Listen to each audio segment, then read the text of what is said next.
waxaan halkan runtii hambaliyay bogaadin uga dirayaa dhammaan shacabka Jamhuuriyadda Somaliland dalka iyo dibadda meel kasta ay joogaan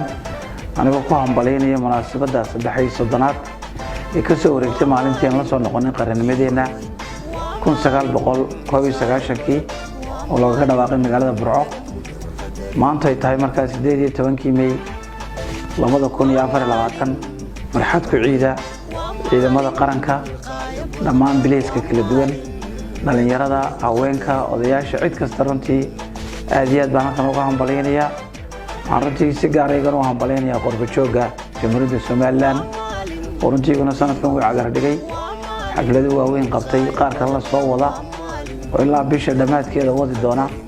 daafaha dunida shanta qaaradood ee caalamka runtii qorbajooga ka xuseen qaarna oo qorsheysan tahay waxaana runtii laga xusay sanadkan ilaa 135 wadan ayaa munaasabada lagu qabanayaa dhammaantood halkaas si gaar ah oo bogaadinaya ardayda iyaguna laftooda qurbaha joogaysa abaabulay iyagana si gaar ah oo bogaadinaya farxadan sanadkan sanadkii taraafka weeyaan insha Allah dhammaanteen oo dabaaldegina calankeena kor u qaadina